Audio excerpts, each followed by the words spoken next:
From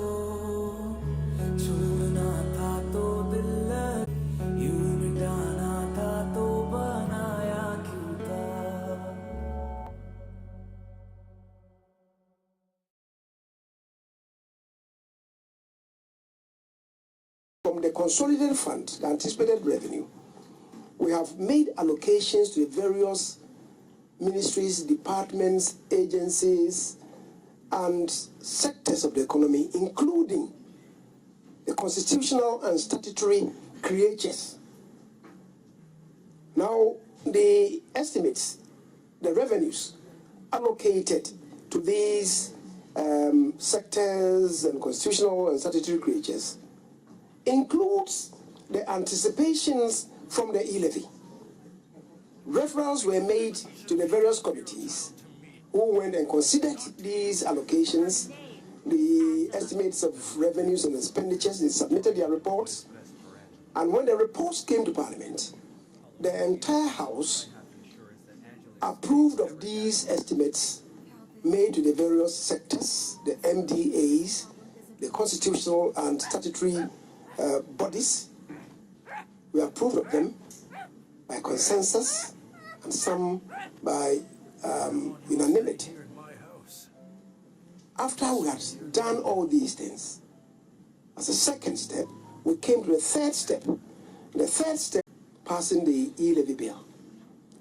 I'm happy that today, having listened to them, and you were there in the chamber, I'm not too sure that the insistence was that the E-Levy is a nuisance, let's jettison it. If you listen to the minority leader, for instance, and I want to quote him, all our problems. When he was talking about it means that the E-Levy can cure some problems, policy. So it means that they admit that it is good, but perhaps it's not an excellent piece of legislation. So you move from the known to the unknown. Is that not the case? So the decision colleagues, I think we've done what is good for the country. But as a House, we should also position ourselves to monitor the proceedings. It's been quite a while. The effect of this lethargy on the economy has not been good. Over the past 3 months, there was considerable uncertainty about our revenues. And Ghanaians, investors, and even the GRA was worried. Which explains why there was a lot of speculation in the system, which speculation led to the downgrading of us and also the downward spiral of the city, which raised the cost of living. So the passage of this bill, really, you heard the minority leader when he related to the cumulative effect of what is happening, that people should know that we are going to add to the back of an existing regime, which is 2% plus 1.75, he said. Maybe he didn't know that the rate was going to climb down to 1.5. But he says it was going to go to 3.75. And be that as it may, what it means is that already you have 2% in the system, which 2% is not coming to government. It's feeding the economies of those companies that are collecting these monies from Ghanaians, the telcos. And they are not building our roads for us. They are not building our hospitals. They are not building our schools. They just collect the monies. Enterprises that were not set up to conduct the business of banks. They are now into banking, collecting monies, and then taking them to their home countries to grow their economies. Government or the Ghanaian state now want to own a stake in this, have some money to develop our economy. Would any person who is patriotic say to us that, no, don't do it, allow them to take the money to develop their economies? I don't want you to introduce any law that will compel Ghanaians to pay to develop our countries. Would any patriotic person say that? Distinguished colleagues, I think we have seen enough, we have heard enough. I don't want to rehash what you all witnessed, but we should all be thankful to God Almighty, be thankful to colleagues, the MPP members of Parliament, and I would say, to the extent that our colleagues were not raucous, they were in attendance and no such infractions came.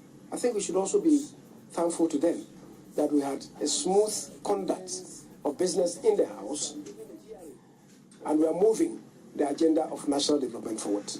I thank you once again for attending to this.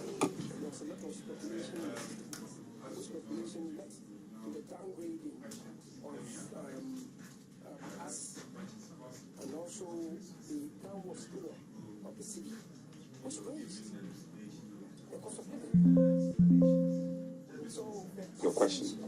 Let's move forward. I guess you are all exhausted and had enough for the day. We want to go and watch the match. Yes, and the Blasters are playing. Okay, so a question per person, please. Yes, you have to endure with us. One man, one matcher. So that more people can ask questions. I see your hand up. Okay, the lady first. My name is Imasi Ghana, and the minority have said the E-Levy came to them as a surprise. We wanted to find out if there was, even though some of them admitted it on radio that it was going to be before the House today, I wanted to find out if there was a formal communication. All right, my name is Kweku Sechedan, so I report for GhanaMPs.com. Just want to find out how soon will the bill be sent to the presidency for assent? My name is Abdullah Mohammed from Metro TV. My brief question is, I just want a little education on the quorum, whether you have the right numbers in the House to pass. Yeah.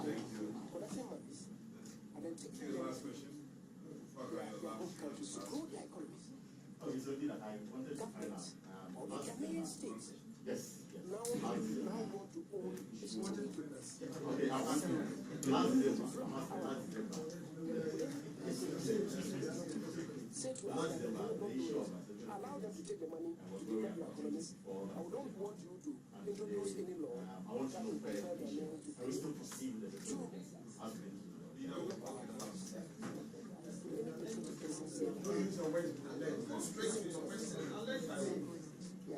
pay.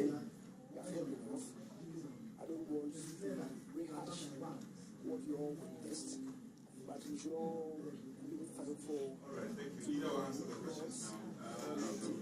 Your leadership has seen me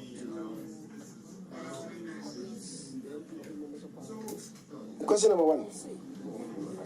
E-Levy a surprise on Parliament? No, not a surprise, because you were here last Friday when the business statement came to be presented, and the House was informed that bills may be presented. And this is a bill that was presented. And don't forget, this bill is not a new bill that's been introduced. It has been with us since December last year. Kesechi, what's the other name? Kesechi Danso. When would the bill be sent to the President for his assent? As soon as possible, as soon as practicable.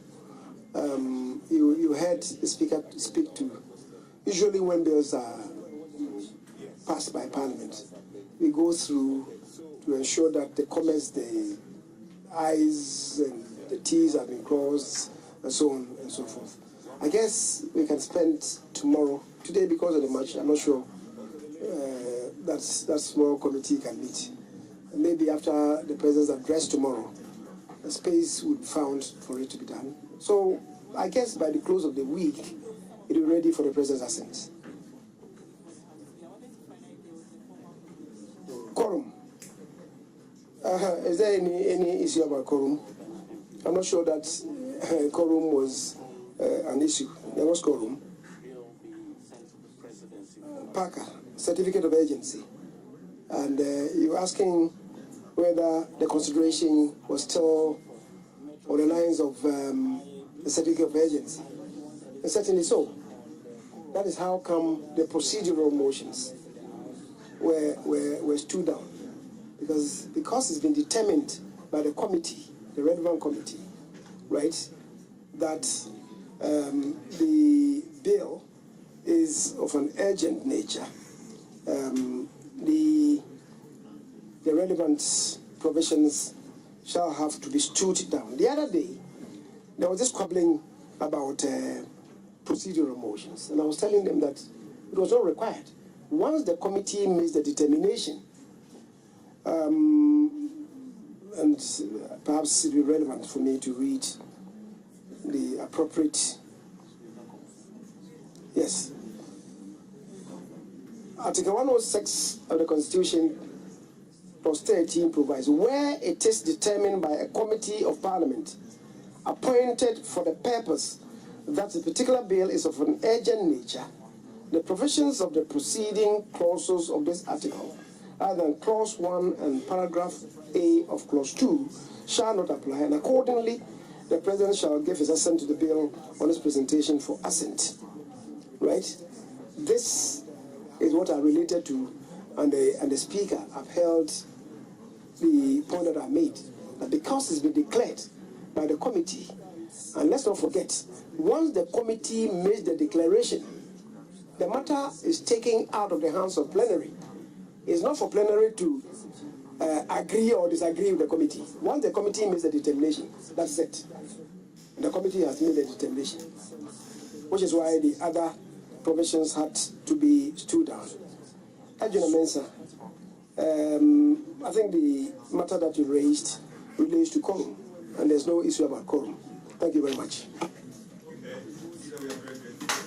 Thank you very much. We will expect your extended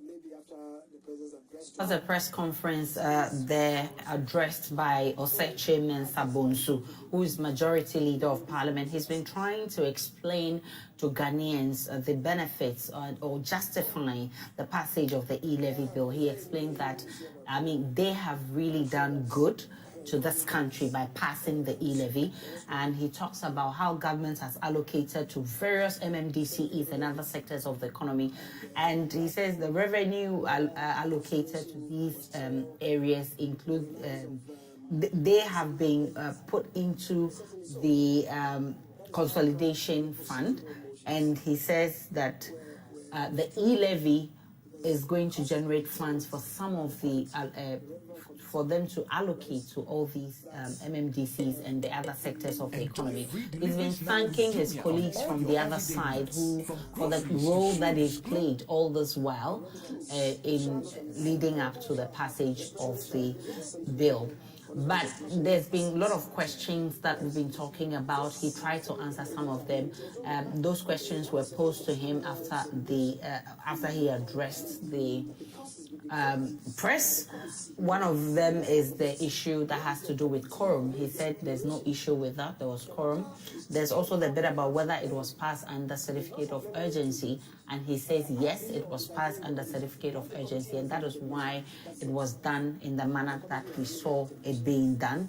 Evans, I'm sure you are certain now that after hearing from the majority leader that it was passed under certificate of urgency? I mean, there's still questions there. I mean, he rightly quotes the constitutional provision 106(13), which says where it is determined by a committee of parliament appointed for the purpose that a particular bill is of an urgent nature, the provisions of the proceedings clauses of the preceding clauses of this article, other than clause 1 and paragraph A and 2, shall not apply, and accordingly the President shall give his assent to the bill on this presentation for assent. He quotes that, but the question we need to ask is, if this was true, then why was the House voting on it last year. I mean, because he quotes this thing to say that he actually explained that once the committee makes a determination, the committee in fact did so, and it came down to a vote, and it ended up 12-12. Minority MPs voting 12, majority MPs 12, and then the chairman of the committee broke the tie with his last vote. It's been 13-12.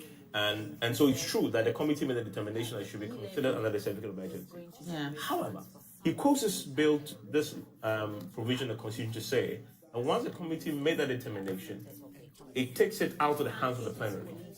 If that was the case, if that is the case, why then was the plenary voting on the committee's report last year, which led to the violence? Yeah.